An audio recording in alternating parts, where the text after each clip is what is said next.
Namo tassa bhagavato arahato samma sambuddhassa. Namo tassa bhagavato arahato samma sambuddhassa. Namo tassa bhagavato arahato samma sambuddhassa. Honor to him, the blessed one, the worthy one, the fully enlightened one. My utmost respect to the perfectly enlightened Sammasambuddha, the noble doctrine of the Buddha, and the noble Mahasangha, the disciples of the Buddha. Dear Dhamma friends, welcome to week 26 guest lecture series, a program organized by Dhamma USA.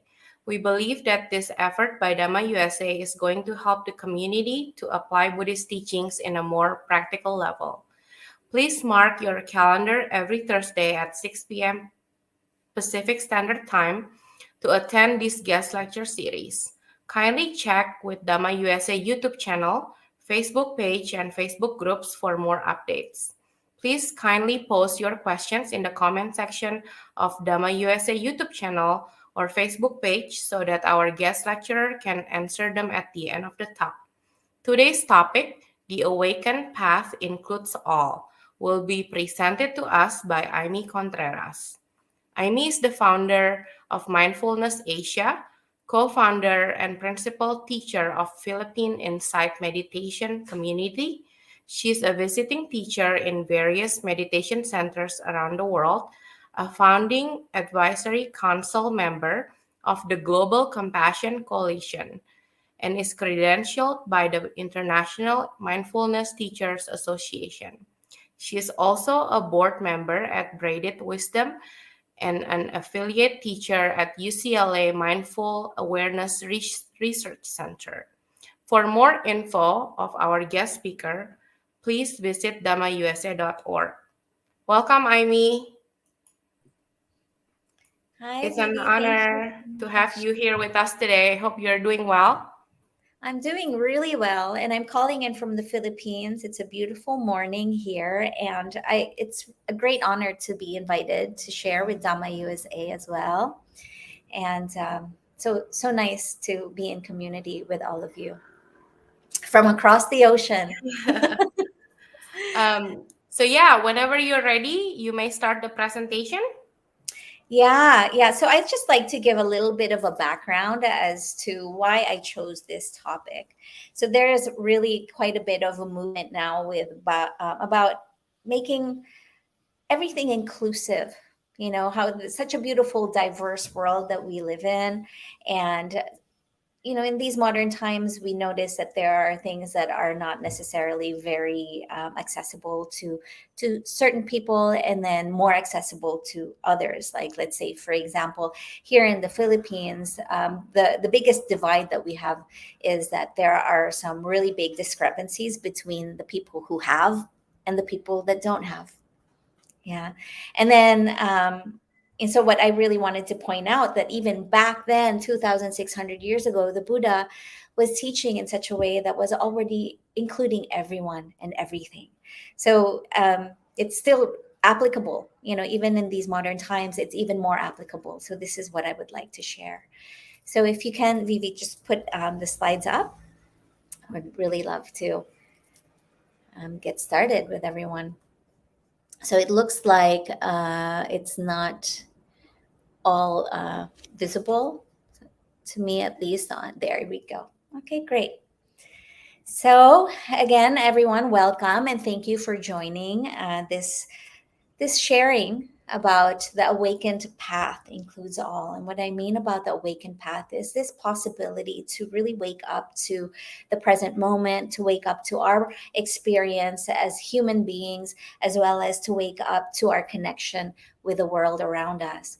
That we are a part of all of it. And nature, the phenomena of nature, is what we're really getting more in tune and in touch with when we abide by the teachings, most especially with the ethics that the Buddha also has provided to us as guidelines. And then also when we practice what he taught as far as how to become more awake, more mindful, more loving, and how to open our hearts. So the awakened path includes all. So let's take a moment first to ground ourselves and to arrive. If this is something that you might want to join in, please do so. If you can get into a comfortable posture, you might be sitting, you might be standing, or perhaps you're tuning in while you're moving from one point to the next. You might be walking, or maybe you're even lying down. So any of these postures work. What we can do is just really get more in touch with how our body is right now. So if you're sitting down, let the body just really rest in the seat that you're in. Or standing, maybe you can feel your feet, especially if you're walking. And if you're lying down, really allow for yourself to rest, be at ease in any posture here. Be comfortable. You can close your eyes if that's available to you. If not, you can keep your eyes softly gazing. Taking a few deep breaths here together. Breathing in and feeling your body expand with this in-breath. And as you breathe out, allow for yourself to arrive in this moment a little bit more, perhaps by sensing into the feet or the weight of your body. Might feel the pressure against your seat or the floor. Breathing, allowing for the rib cage to expand. You might sense into the movement of the chest or even the belly as it rises and falls with every in and out breath. So the invitation here is to really connect with your body, with your breath. Notice the body moving with each breath. See if you can relax a little bit more as you breathe out. Breathing in, lengthening through the spine, taking a dignified posture. As you breathe out, taking your seat and knowing that you belong exactly where you are right now.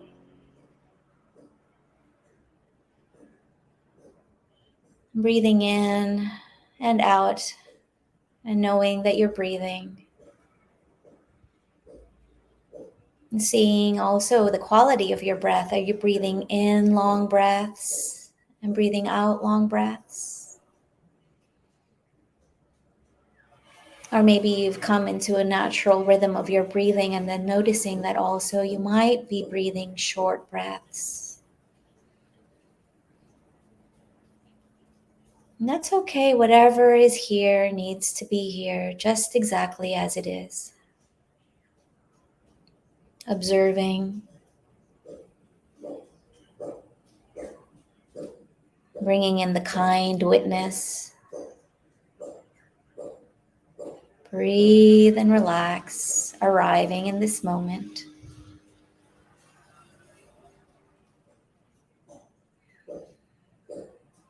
And we'll sit in silence for a few moments. My invitation is for you to continue connecting with your breath and your body.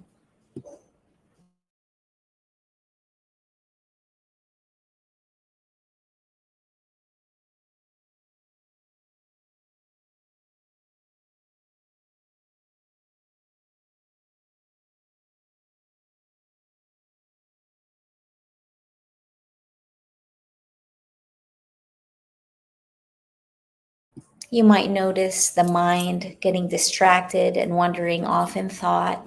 Once you notice that you're thinking, simply come back again to your breathing, to feeling your body breathe.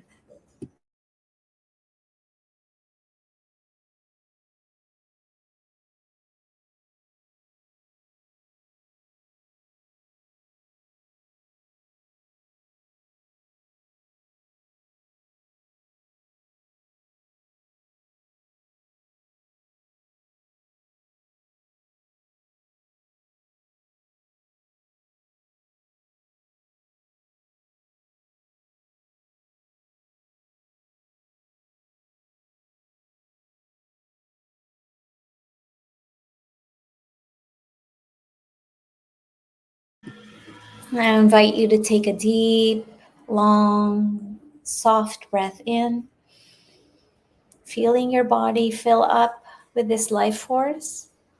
And then as you exhale, allowing for yourself to fully arrive into this moment, into your posture, into your body, into the space that you're in, and also arriving into this virtual space that we're co creating and holding together. Knowing that whatever it is that you bring here belongs here. Every part of you, even those parts that we've set aside, those parts that we don't often notice, all parts of you, and get a sense of belonging and knowing that this space is a safe space to be in community together.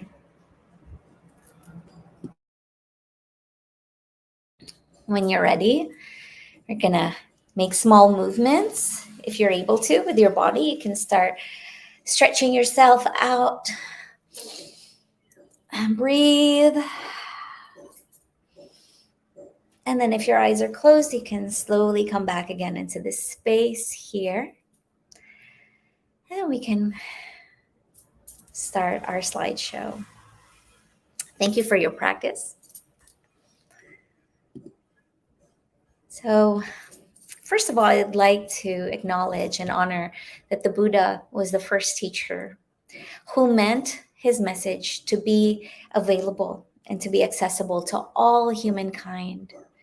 And then he made a real conscious effort to do this. So he taught until his very last breath, until he was 80 years old.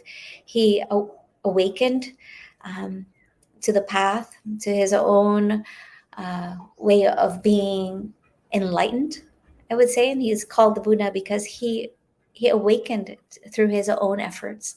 And from 35 years old to 80, until his last moment, he continued to teach. And he made it available to everybody, to all humans. So he didn't leave anybody out. What he said was, go forth for the good of many, for the happiness of many, out of compassion for the world, for the welfare, the good, and the happiness of gods and men. Let no two of you go in the same direction. Teach the Dhamma, which is beautiful in the beginning, beautiful in the middle, and beautiful in the end. Proclaim both the letter and the spirit of the holy life completely fulfilled and perfectly pure. So it means that it's meant to be heard and to be practiced by everybody, as far as you can imagine, all humankind, and then also as human beings, for us to be able to apply this in every relationship that we have, including four-leggeds or multi-leggeds or people, the winged creatures, as well as the ones with fins, those that swim. And so bringing all of this, the teachings, to include all beings, including also nature, just as it is, the arising and the passing of the phenomena of nature. And that's what we really bring our awareness to, and what we connect with, and really become more awake to this relationship that we have with the world. And this is meant to be for the good of all beings. And what the Buddha said is that I shall not die until the monks, the nuns, the laymen, and the laywomen.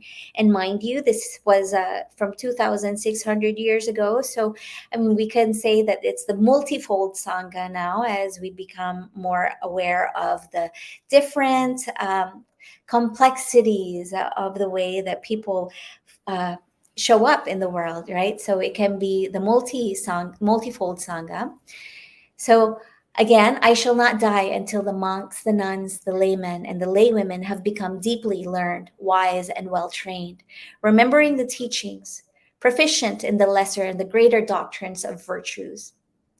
Until having learned the teachings themselves, they are able to tell it to others, teach it, make it known, establish it, Open it up, explain it, and make it clear until they're able to refute false doctrines taught by others and are able to spread the convincing and liberating truth abroad. I shall not die until the holy life has become successful, prosperous, undespised, and popular until it has become well proclaimed among both gods and men.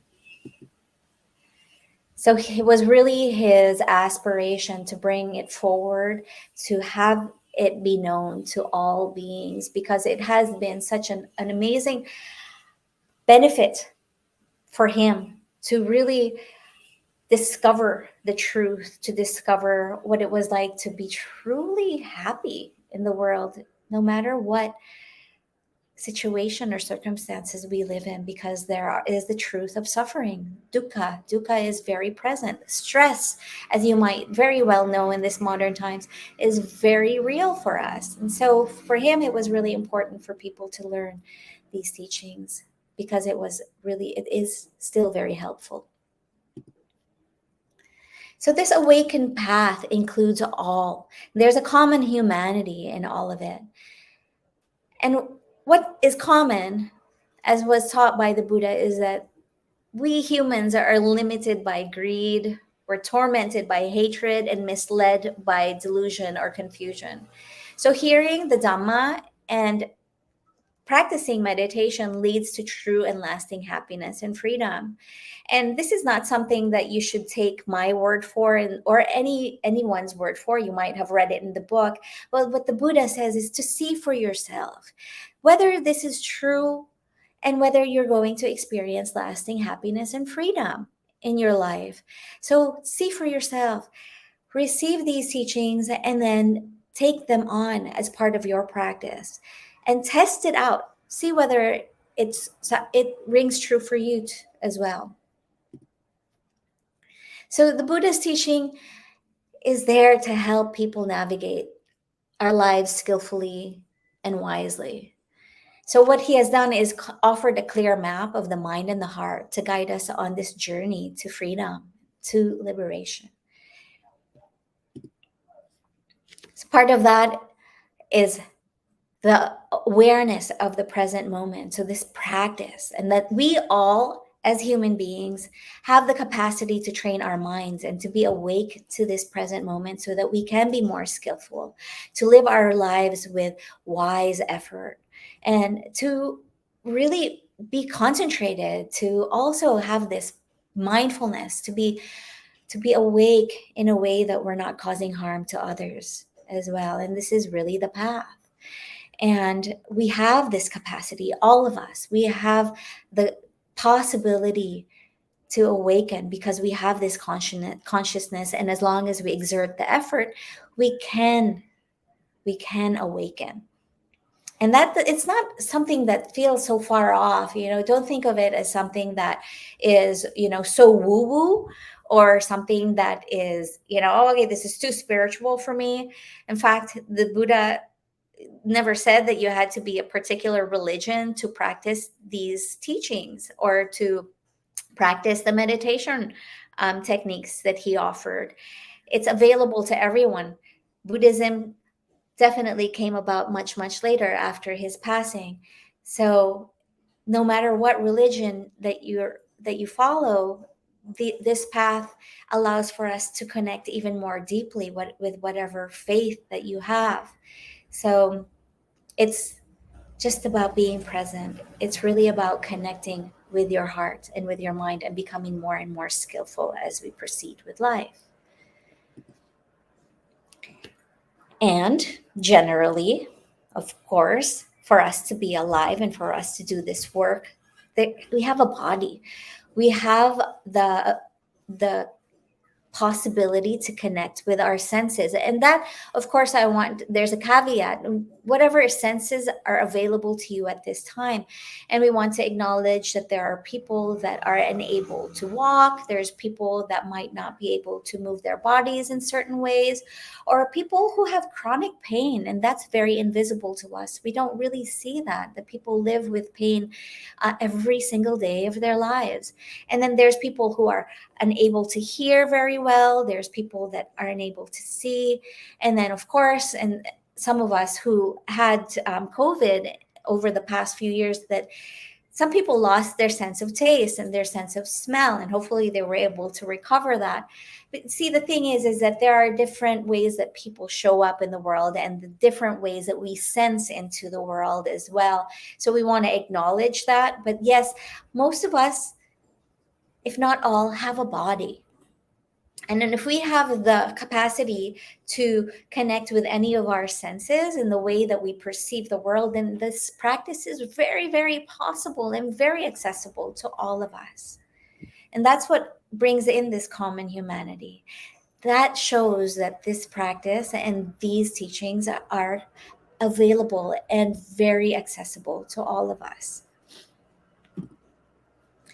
And then another way that through Buddhism and through these practices and these teachings that it's conveyed that it's possible for all of us to practice and to live by these teachings that are the 4 universal postures. So there's the sitting posture.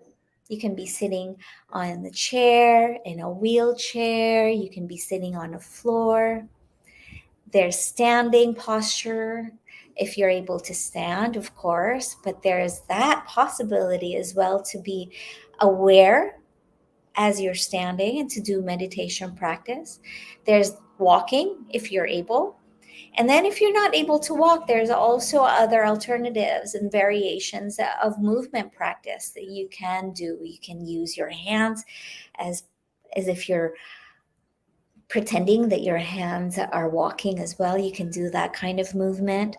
And then there's also moving simply. You can also imagine yourself moving in your mind, because the brain can't really tell the difference. Then there's also the reclining or the lying down posture. And then most of us actually, we sleep, and that's available to us anytime. And especially if you're also not feeling so well and you might be laying in bed, or if you're feeling tired, you can also be awake and aware to this present moment in these postures.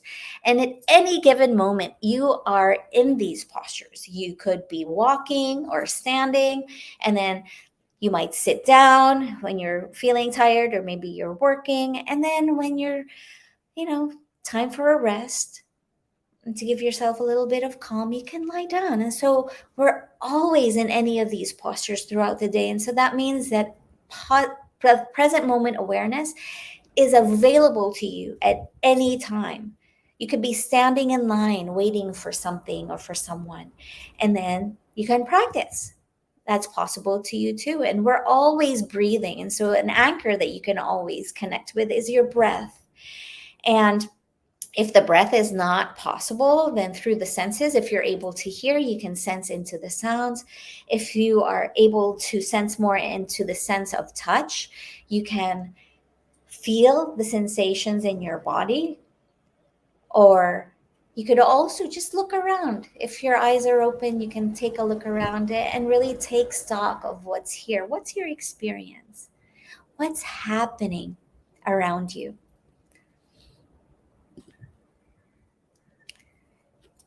These teachings and these practices don't discriminate our age. And so it's available to young kids as long as they've developed the faculties of being aware.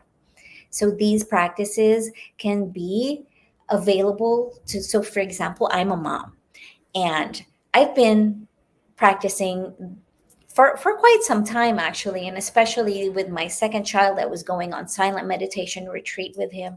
So he's been really exposed to this. And so when he was a baby, what I would do is I'd place him on my lap or my belly, and I breathe deeply. And then what happens there is that they can sync up with the rhythm of my breath, and then they too can become more aware of the breathing. So I say that as long as you're breathing, you should be able to practice. Okay, so that means that with kids, as long as they have those faculties of being aware of what's going on, then it's possible for very, very young ones to also practice and to learn these teachings. And then also people who are at the last, let's say, part, toward the end of this lifetime. So what I say is that impermanence is a really great blessing because it shows us that we still have the capacity to change our lives for the better, no matter what age. And so that means that, again, I'll come back to the breath, as long as we have our breathing and we're still breathing, and then also the capacity of our mind to be able to concentrate and to become aware, that these practices are available to us. That means that we can develop our mindfulness to also rewire our brains, because this thing that they used to say that we can't teach old beings new tricks, that does not apply anymore. What is true here is that as long as we have the capacity and the faculties to become aware of what's going on, we can still rewire, we can still recondition ourselves so that we can live more mindfully, to be more present in our lives as well, so that we can be more skillful. And then also the Buddha said that women are equally capable of reaching the highest levels of spiritual awakening or enlightenment as men. So that, of course, it means it includes everyone, it includes every gender. So women, men, non-binary, however that you identify, is a really wonderful way to feel welcome and to feel a sense of belonging within these teachings and within these practices. Now, the important thing here is that we let go of any kind of grasping or clinging to our identities. And this is one of the things that the Buddha taught. That's what causes our suffering, is when we get so tightly wound up on our belief systems and our views, and that creates an identification. Yeah, so it's okay to live your life in any which way that is not causing harm toward yourself and toward other beings, that you're following the guidelines, the virtuous life, has to become an ethical person, a person with high values and morals, and yet also a reminder to not grasp so tightly, not to cling, and not to create more of an identity with any particular view or belief. And then also, the Buddha taught to everybody. And way back when, during his time, he did not discriminate against any caste system. And so even here, what I was, in the Philippines, this is what the great divide is for us. Who has money or access to all of the material wealth? And then there's a huge number of us that don't have access. So the haves and the have-nots. So this is the social economic class systems, and that also, I guess, like way back then.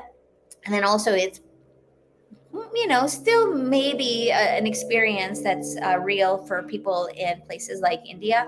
But the caste system, the language has changed, but there's still very much that experience. The Buddha never discriminated against anyone. He taught to kings, and he taught to householders, and he taught to people who were deemed as the untouchables back then.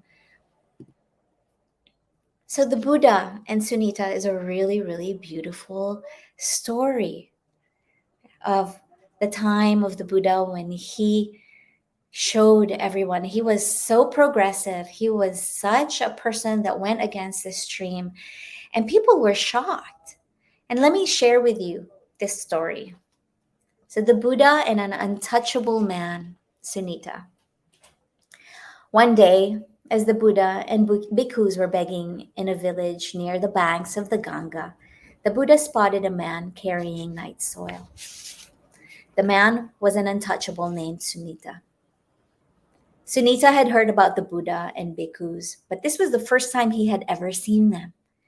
He was alarmed, and knowing how dirty his clothes were and how foul he smelled from carrying night soil, he quickly moved off the path and made his way down to the river. But the Buddha was determined to share the way with Sunita. When Sunita veered from the path, the Buddha did the same. Understanding the Buddha's intent, Sariputta and Meghiya, the Buddha's attendant at the time, followed him. The rows of other bhikkhus, or monks, came to a halt when they quietly watched. Sunita was panic-stricken. He hastily put the buckets of night soil down and looked for a place to hide. Above him stood the bhikkhus in their saffron robes, while before him approached the Buddha and two other bhikkhus. Not knowing what else to do, Sunita waded up to his knees in water and stood with his palms joined. Curious villagers came out of their homes and lined the shore to watch what was happening. Sunita had veered off the path because he was afraid he would pollute the bhikkhus. He could not have guessed that the Buddha would follow him. Sunita knew that the Sangha included many men from noble castes. He was sure that polluting a bhikkhu was an unforgivable act. He hoped that the Buddha and the bhikkhus would leave him and return to the road. But the Buddha did not leave. He walked right up to the water's edge and said, "My friend, please come closer so that we may talk." Sunita, his palms still joined, protested. "Lord, I don't dare." "Why not?" said the Buddha. "I'm an untouchable. I don't want to pollute you and your monks." The Buddha replied, "On our path, we no longer distinguish between castes. You are a human being like the rest of us. We're not afraid we will be polluted. Only greed, hatred, and delusion can pollute us. A person as pleasant as yourself brings us nothing but happiness. What is your name?" "Lord, my name is Sunita." "Sunita, I have already explained that on our path there is no caste. In the way of awakening, caste no longer exists. It is like the Ganga, Yamuna, Achirawati, Sarabu, Mahi, and Rohini rivers. Once they empty into the sea, they no longer retain their separate identities. A person who leaves home to allow the way leaves caste behind, whether he was born a Brahman, Kshatriya, Vaishya, Sudra, or untouchable. Sunita, if you like, you can become a bhikkhu like the rest of us." Sunita could hardly believe his ears. He placed his joined palms before his forehead and said, "No one has ever spoken so kindly to me before. This is the happiest day of my life. If you accept me as your disciple, I vow to devote all my being to practicing your teaching." The Buddha handed his bowl to Meghiya and reached his hand out to Sunita. He said, "Sariputta, help me bathe Sunita. I will ordain him a bhikkhu right here on the bank of the river." Venerable Sariputta smiled. He placed his own bowl on the ground and came forward to assist the Buddha. Sunita felt awkward and uncomfortable as Sariputta and the Buddha scrubbed him clean. But he didn't dare protest. The Buddha asked Meghiya to go up and asked Ananda for an extra robe. After Sunita was ordained, the Buddha assigned him to Sariputta's care. Sariputta led him back to Jetavana while the Buddha and the rest of the bhikkhus calmly continued their begging. The local people had witnessed all this take place. News quickly spread that the Buddha had accepted an untouchable into his Sangha. This caused furor among the higher castes in the capital. Never in the history of Kosala had an untouchable been accepted into a spiritual community. Many condemned the Buddha for violating sacred tradition. Others went so far as to suggest that the Buddha was plotting to overthrow the existing order and wreak havoc in the country. The echoes of all these accusations reached the monastery through lay disciples as well as from bhikkhus who heard from people saying such things in the city. Senior disciples Sariputta, Mahakassapa, Moggallana, and Anuruddha met to discuss the people's reactions with the Buddha. The Buddha said, accepting untouchables into the Sangha was simply a question of time. Our way is a way of equality. We do not recognize caste. Though we may encounter difficulties over Sunita's ordination now, we have opened a door for the first time in history that future generations will thank us for. We must have courage. King Pasenadi was asked by his ministers to protest and reason for this act of the Buddha. The king visited the monastery. While walking in the monastery, he saw a few monks sitting under a tree and one monk sharing the teachings of the Buddha. The king was impressed with the monk who was teaching. The monk's face radiated great peace and wisdom. This sight was such that the king stopped for a while to listen to the monk. The king was so impressed with the monk that the first question he asked was, who was the monk teaching under the tree? The Buddha replied, Sunita. He was once an untouchable. King Pasenadi was embarrassed. The Buddha continued, in the way of liberation, there is no caste. To the eyes of an enlightened person, all people are equal.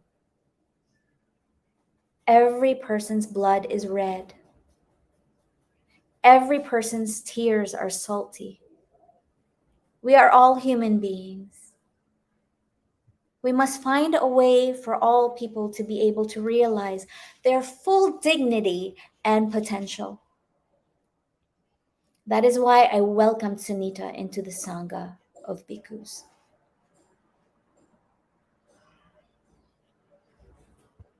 I'd want to also acknowledge that this came from the book written by Venerable Thich Nhat Hanh, Old Path, White Clouds. Thank you for listening to that story. It's such a beautiful story that attests to the fact that the Buddha included everybody, no discrimination whatsoever, that everyone, to the eyes of the awakened, is equal. Another practice that the Buddha taught that includes all beings, that there's this common humanity for us to be able to access an open heart, these heart qualities, and that we can actually develop this goodwill or metta, loving kindness, as sometimes it's called. This is the highest level of true happiness, and it comes from within us, and it can be shared with others. This is available and accessible to everybody.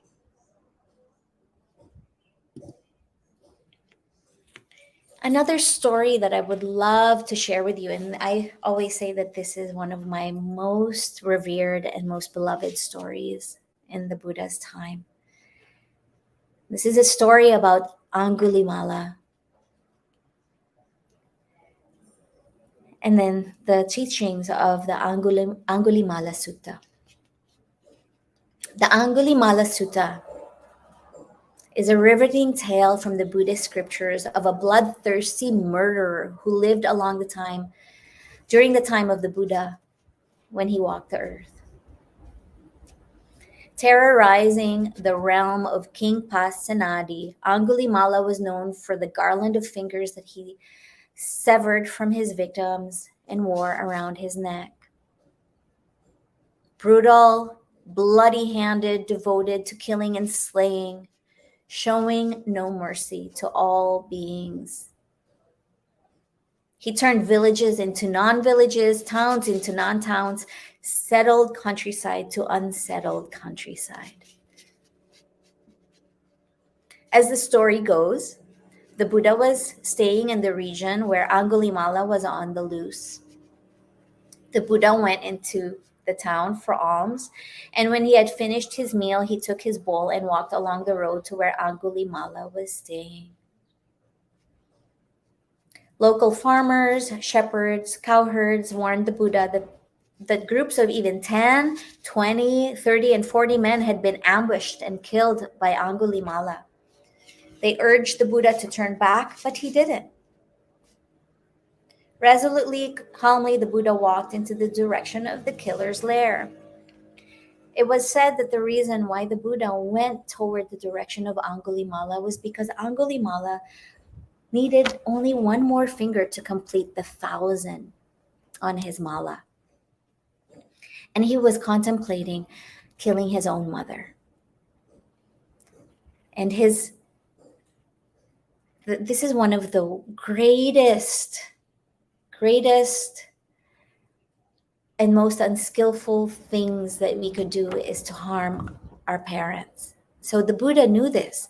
So what he did was intentionally walk toward the way, toward Angulimala, so that he can distract him and move him away from this attention away from the mother and toward himself.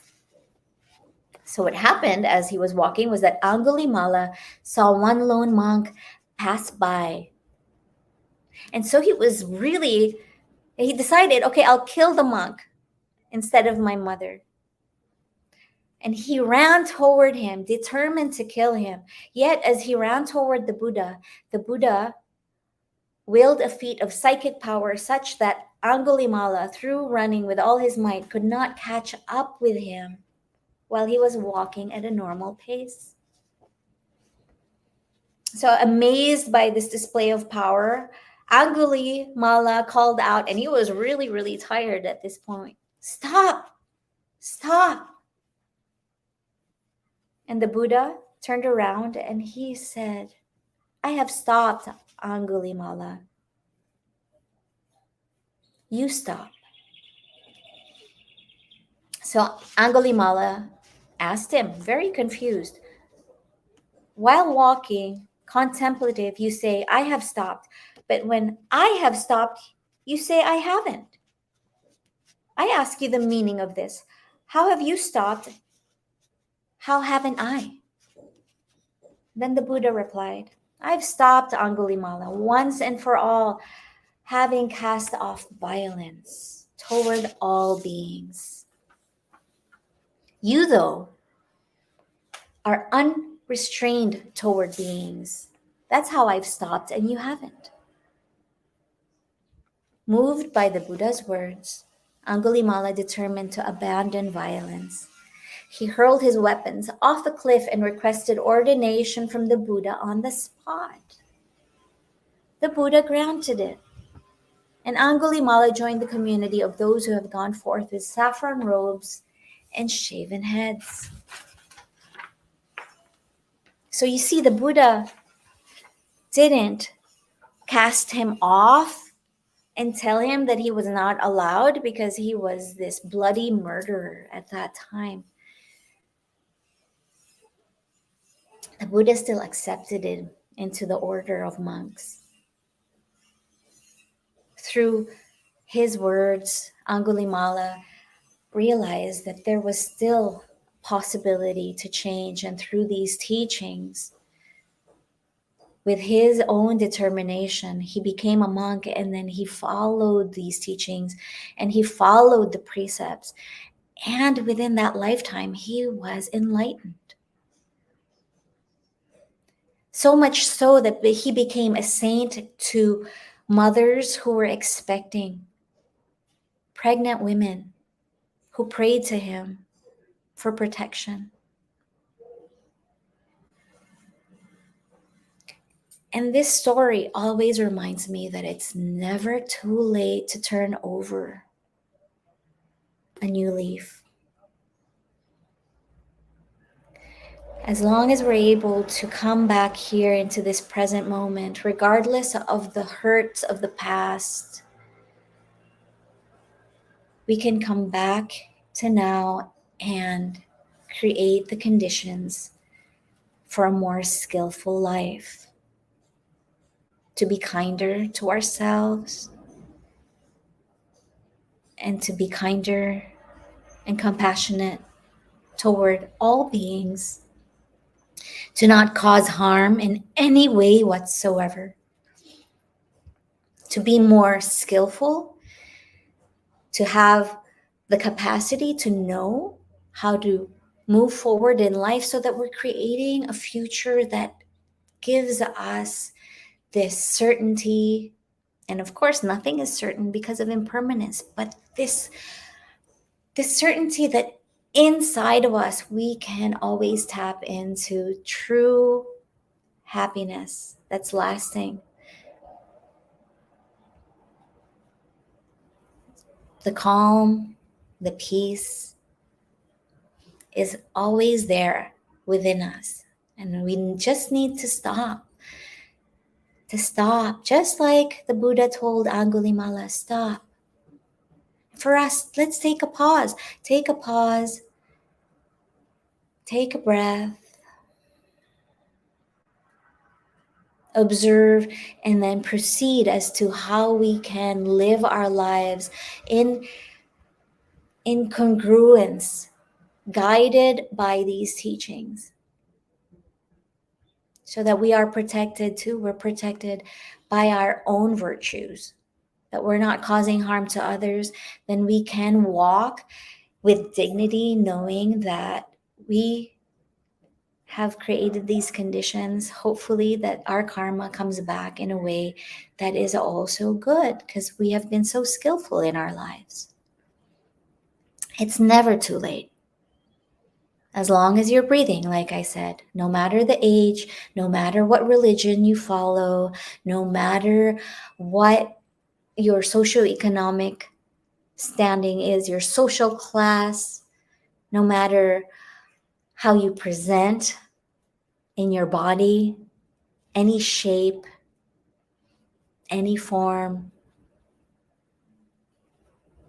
it's possible. It's possible to follow this path. And one more practice that the Buddha has offered to us is compassion. This is where we really feel and experience this common humanity, that there is suffering and there is a path out of suffering. It's available to all of us. There's not one single being in this world that doesn't experience stress or pain or sorrow. And through the development of goodwill, through our metta as that foundation, compassion can also be developed. Because when you see suffering, whether it be yourself or another being, people that we love, or anyone, maybe even people that we don't know, because social media or the media, we are so connected now. No matter how far we are in the world from each other, we know that there is suffering.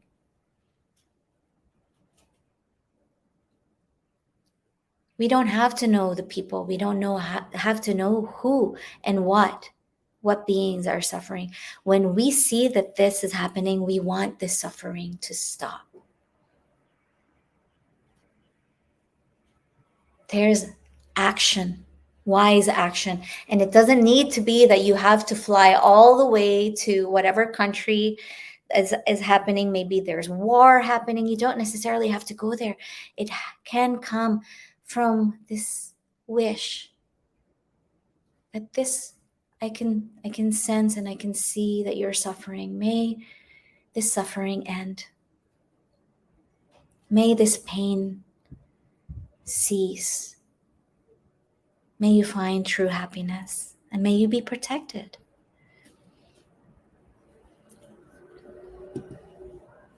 So these heart qualities and the experience of us, this common humanity, all of the practices that the Buddha had shared with us include everyone and everything. So for, it's to be more specific, this goodwill, this metta, and the compassion, karuna, can be extended to all beings without exception. You don't need to know them, you don't need to see them. It can be through all the different realms of existence. We have got the possibility to wish people well, to cultivate your heart, to develop these qualities, to soften, to open, so that we can radiate this with wishes of goodwill, compassion to all beings, so that we can create a world that is worthy of living, so that we as humans can be worthy of living in this world together.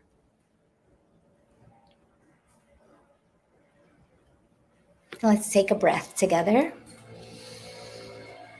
and just really take that in. That you can change the world, even in the simplest thing, in the simplest way. Breathe and feel your body and notice what sensations are present.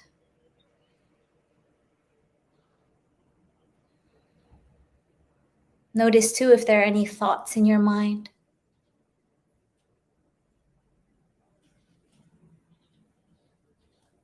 And sense into your heart. How's your heart? Your heart mind. Good. If your eyes are closed, you can open them up. Come back again into the space. So as we close, I'd like to repeat, to the eyes of an enlightened person, all people are equal. Every person's blood is red. Every person's tears are salty. We are all human beings. We must find a way for all people to be able to realize their full dignity and potential.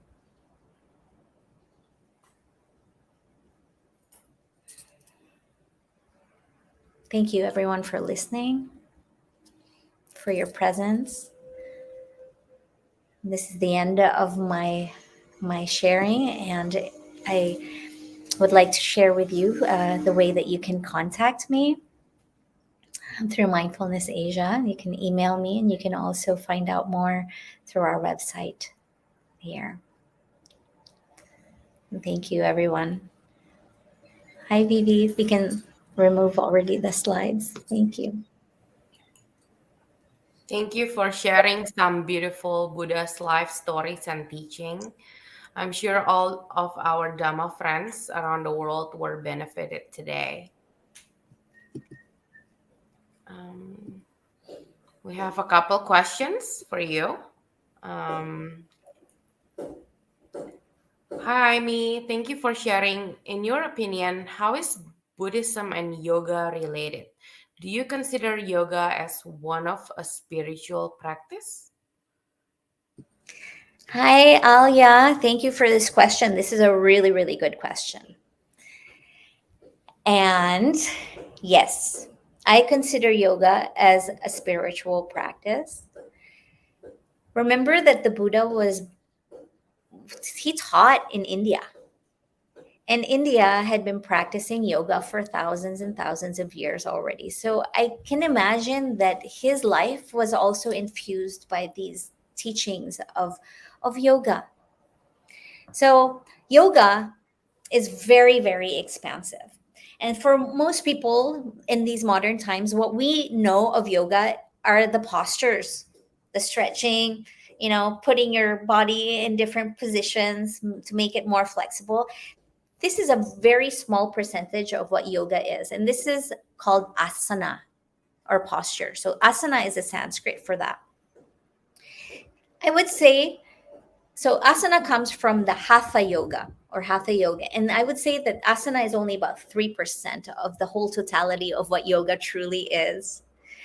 And yoga was systematized and was shared publicly. It used to be practiced in secret and by only a few people, but it was Sage Patanjali who systematized it. And through him and through his doing this, we're able to learn and to practice it today. Now, the interesting thing is that Sage Patanjali and the Buddha are are contemporaries.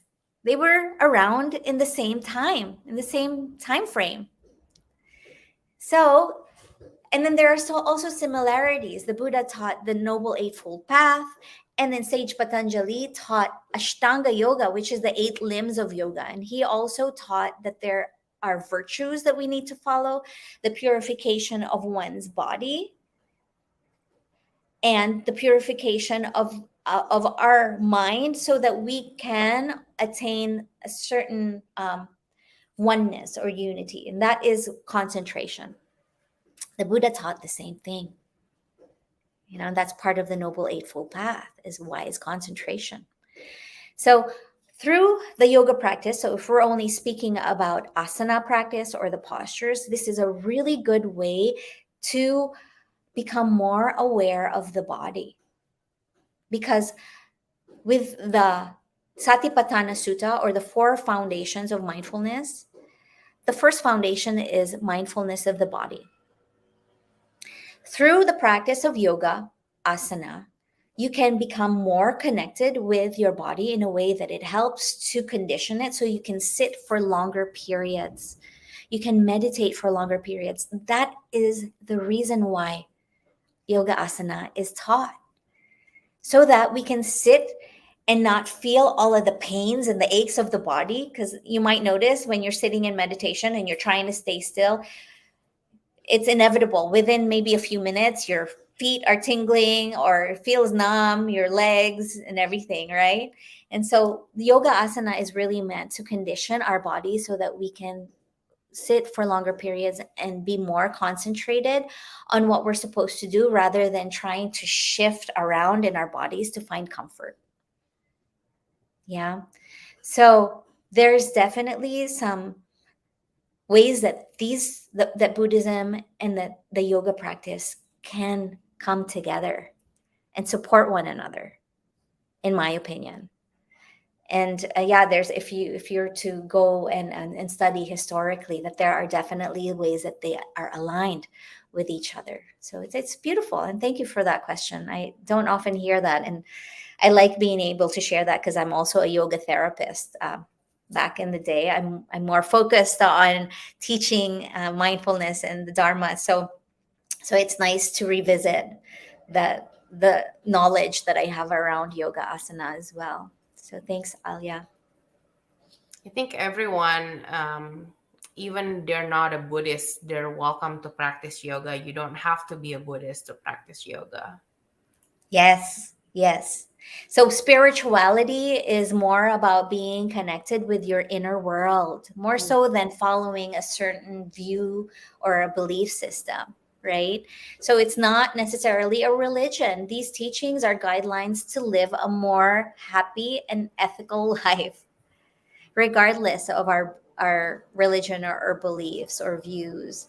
And sometimes our belief systems also are hindering us from opening up to different ways of seeing things and the different ways of living. So the invitation here is to be more open, to be more curious, and to see for yourself whether it works or not, right? And to go inward more into your internal world, so that you can tune in more to the spirituality. The Buddhism doesn't really talk about soul, but it's more about tuning in more to your experience of this present moment, so that you can make the choice on how to proceed with life with better skill and more wisdom and compassion.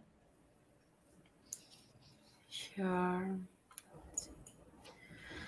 Can you share tips for newly moms out there in teaching their young kids meditation? It is quite challenging to get kids keep their focus since they get distracted with their surrounding very easily. Yeah. And thanks again for that question, Alia. I'm a mom to two boys. One's 19 already, and the other one's 13. So, for me, it was kind of easy, but not nowadays, not so easy because my kids really grew up with this.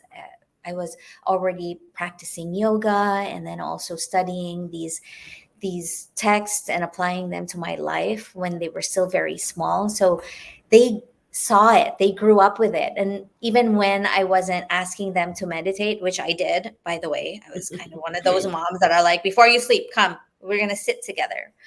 Um, but they could see it. And I know through the way that I was modeling my own practice, me doing practice first and foremost, going to sit on the cushion or taking a few breaths, or maybe even like through the changes that I create in my life, because being a parent is really not easy.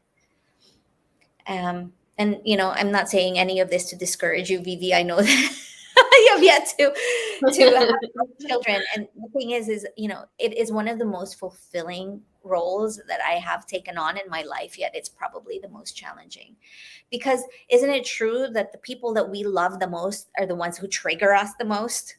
Mhm. Yeah, our kids know how to press our buttons, and they will keep doing it.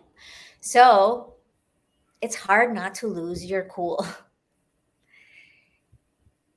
So I think for me, and that's still what I'm working on, is that the best gauge through parenthood is to see whether the practice is working and to model it to our kids by becoming more calm, more patient. And we won't get it right all the time. We can't get it perfect. And then also to bring in that compassion toward ourselves when we we make mistakes. We say things that are not necessarily okay, or do things that might not necessarily be deemed as good.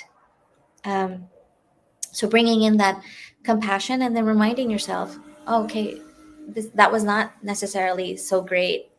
I didn't respond very well. In fact, I was very reactive. I was triggered. I will do better next time. And then we can, through this practice, also, like, as we model, take a pause before we act. And these are ways that through modeling, without necessarily having to force feed our kids how to teach, or to teach them meditation, because our kids will also really resist. Mhm. Whatever it is that we want them to do, they will resist. It's just inevitable. I think that there are very far and few in between kids who are like, yes, I will do everything you tell me, you know? Um, so, but at least in my experience, my kids would normally resist whatever I ask them, especially now as they've grown up and are teenagers. So, modeling is really key. When they're small, when they're babies, I mentioned earlier that you can place your child, you can even up until 4 years old, maybe you can put them on your lap and just breathe with them. Breathe and bring your awareness to your breath. And then, we're energetic beings as well. Our kids can sense the calm that we generate, that we develop through our practice. In that moment, too, while you're breathing, they can also sync up their breath with us. So you don't have to give lectures to little babies because they're not going to make sense of that. But you can simply breathe with them. And as they grow older and they become more aware of their breath and their body, what I would do, to just make it easier so that it's not always a battle to get them to do their practice, was, let's take 3 breaths together.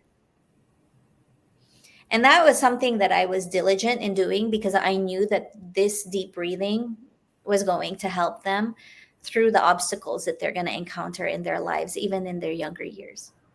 So my 13-year-old, he has just taught, was teaching, especially over the pandemic. He was leading meditation too, live on Facebook, because he has grown up with this, but my son shares with me now and with others that when he's feeling especially annoyed with his friends, he'll take deep breaths, and that helps him. Yeah. And then there's also this, like, I've done this. Okay, we're gonna meditate. You have no choice. Let's do this together. And I've done that too, and they have done so. And they can. My kids back then were able to sit in meditation for up to 20 minutes together, and that was great. I have some really good photos of them doing that too, because I was such a proud mom. But nowadays, I can't force them, because the more that I do, the more they're going to resist. So I just have to trust that they have that within them already, that I have already given them this. I've modeled it to them. I've shared with them these ways, and that eventually they're going to be able to connect with that and tap into it when they're able.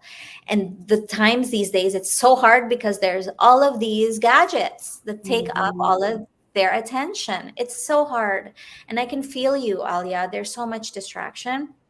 So, what I would say is, if you're able to, maybe give some timings as to how long that they can be on the gadgets. And then before bedtime, of course, they're going to be putting these gadgets away. If your kids have them, by the way, your kids might not be playing with gadgets at all. But just in the evening, as you're settling in and putting them to bed, can take these breaths together. You can tell stories too. There's a lot of really nice stories, like the Jataka tales. If you wanted to introduce them to the Buddhist teachings, Jataka tales are really, really interesting for kids. And then if you're also into yoga, there's a lot of Hindu tales as well, but they're a little bit, yeah, they're kind of violent for most of them. So you definitely have to choose which ones are going to be good for your own children and for your family. I hope that helps. Introducing them to like the outdoor activities such as hiking, right? It might be a good idea. And then, so that way they're away from their gadgets for, one day. And then they can Yeah, Vivi. focus. Thanks for I'll reminding think me. about it. Yeah, going out, doing sports, Mm, going to the beach, whatever it is that connects them more with nature, because that's the thing. Most kids don't even know what it's like to be out in the wild or in nature anymore. mhm, Going camping, because remember that these teachings are all about, like seeing the phenomena of nature within us and around us. Yeah, the truth of that, and to being awake to that. So what better than to go out? Yeah, go hiking, go up the mountains, or go and sit by a body of water and breathe and feel nature, all of the elements. Such a beautiful thing. Yeah. Thanks, Vivi. um, I think somebody else has questions. What is your recommendation for lay people with busy life schedules to practice the awakened path? I think first and foremost is to apply the practice of pausing. Yeah. So that means that if you need to, you can set your alarm every hour or maybe every 3 hours. And then when that alarm goes off, to stop everything that you're doing, pause, stop everything you're doing. And if you want to, you can close your eyes and take a breath. So either eyes open or eyes closed, but just take a breath. Maybe two if you need more.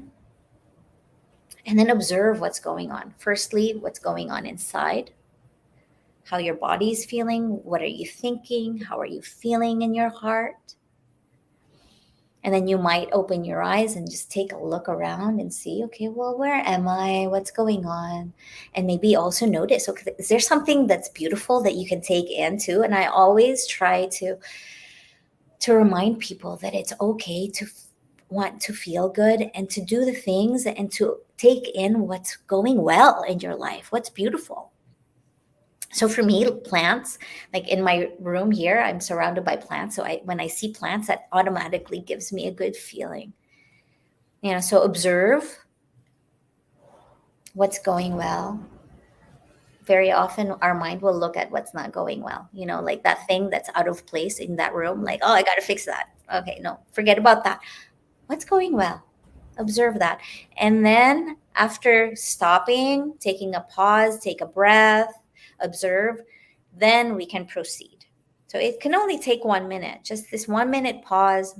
You can schedule them every hour, every 3-5 hours, what have you, throughout your day. And then that just helps to bring a bit more presence and to get more centered throughout the day.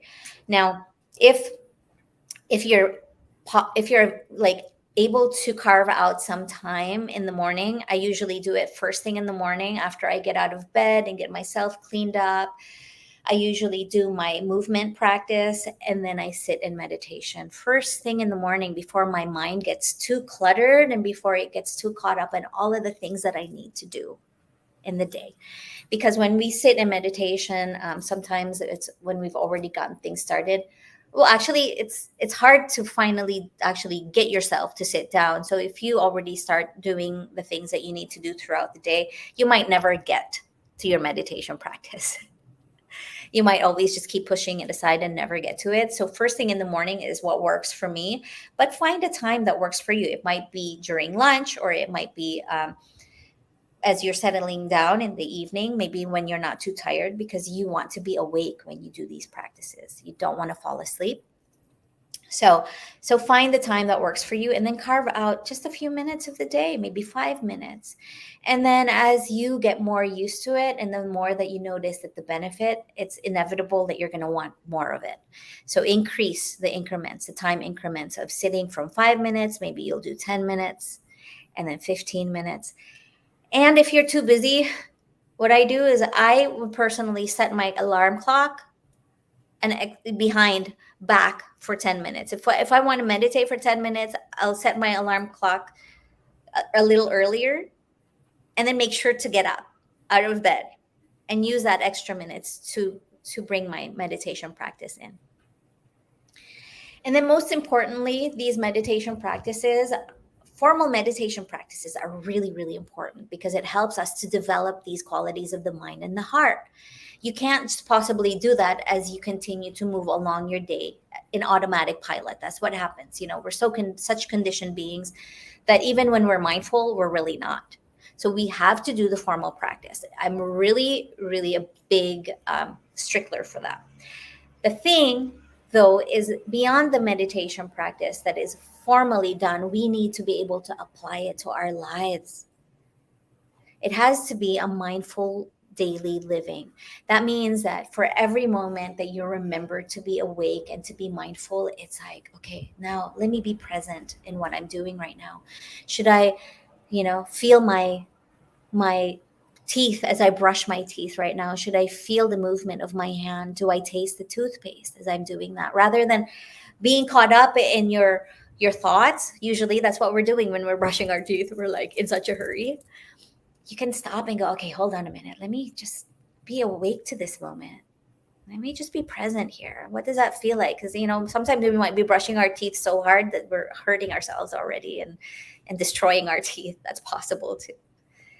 So with our daily chores, like for me, it's oftentimes when I'm doing the dishes that I get really centered. And then you can also bring more of your practice as you're walking from point A to point B, because walking meditation, you can bring in that formal walking there as well. Get more awake to the feet and the touch of the feet on the ground.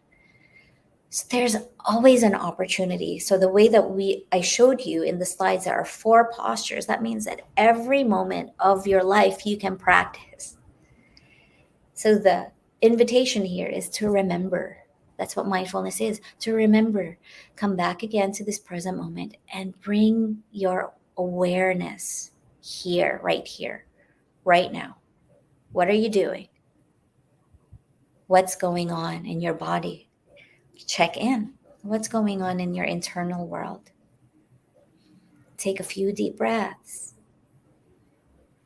That's how we apply it, no matter what time, no matter what you're doing and who you're with. And most especially, this is also a really key way to bring more mindfulness to our day, is through our relationships. How do we relate with the people that we live with or that we're surrounded by, or even our pets? Sorry, I don't know if people heard that in the background, but how are our relationships? Are these practices helping us in the way that we relate to each other? Do we listen better? Can we actively listen and not interrupt the person that we're talking to? Or do we notice that when we're supposed to be listening, our mind is off in another place and time and planning and fantasizing about something else? When you do that and you notice that the mind is caught up in thought when you're supposed to be listening, maybe you're in a meeting, come back again. Remember, come back. I'm in a meeting right now. I'm supposed to be listening. There are so many opportunities to practice. So I hope some of those tools can help you to be more awake as we live day to day. How does Buddhist meditation stand out in pursuit of awakening? I think I need a little bit more information. Is this from Bante? I'm wondering, yeah, how does Buddhist meditation stand out in the pursuit of awakening? So Buddhist meditation. So the Buddha taught 40 different techniques of meditation practice. But in the pursuit of awakening, what most stands out for me within the Buddhist teachings are the Satipatthana Sutta and the Anapanasati. Anapanasati, or the mindfulness of breathing, because we're always breathing. I always say that the breath is our best friend. When we were born, it was there with us. And when it leaves us, we pass away. And the breath is a really amazing way to connect with impermanence because it arises, it stays for a while, and it passes. That's the same way with our lives. We're born with the breath, and we pass away when the breath leaves. So all the more reason for us to get connected with our breathing. It is our best friend. Do we make time to connect? How is my breath right now? And the Anapanasati is asking us, okay, well, just notice, know that you're breathing. And how is your breath? Is it long?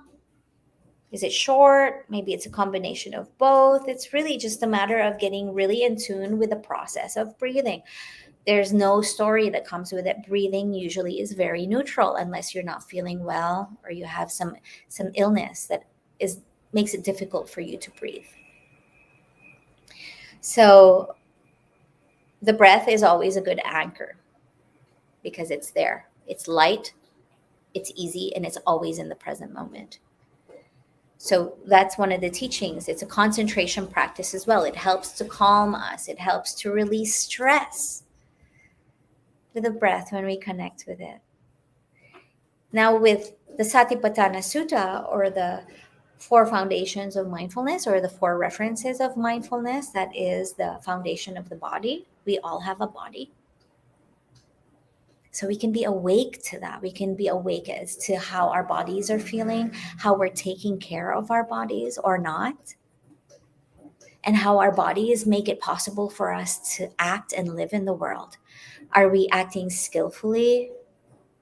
And then also through the senses, and even the way that we speak and the way that we think, it's through our bodies. Are we generation feelings of well-being or not? Are we thinking thoughts that benefit us or not?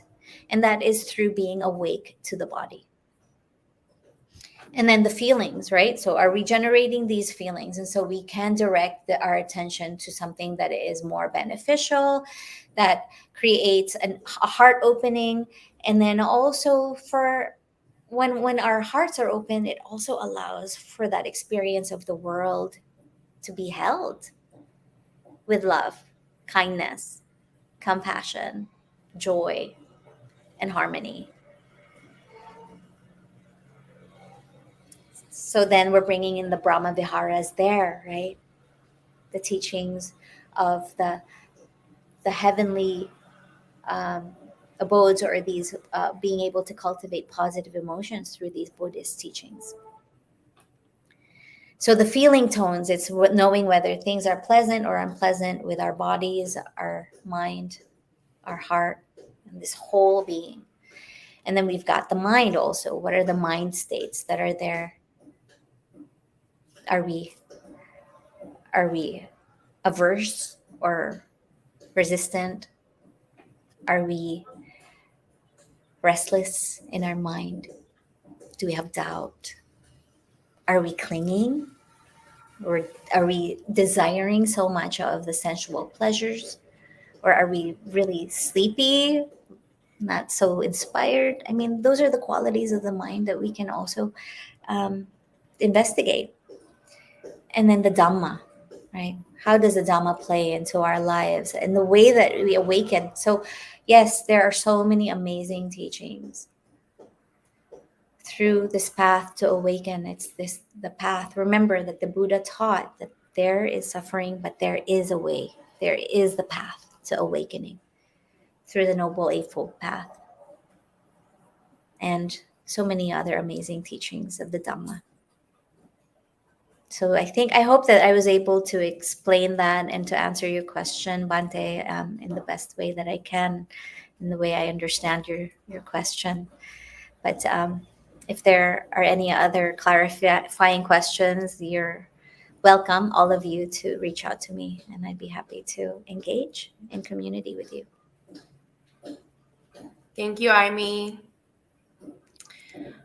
for sparing your time. I know that you have scheduled a class and other commitment, but you're here instead. I'm pretty sure, the audience enjoyed tonight's lecture. We can probably conclude today's guest lecture. We look forward to meeting you, Dhamma friends, with more interesting topics like this in the coming weeks. Please contact us if you have an interesting and useful topic. And we would also like to invite you if you're interested in joining us in this weekly guest lecture series. We would like to sincerely thank our speaker, Imee Contreras, once more for kindly accepting our invitation. May you always be well, happy, and healthy. See you guys again next week at the same time. Good night. Thank you, everyone. Bye. Thanks, Phoebe. Thanks, Bante.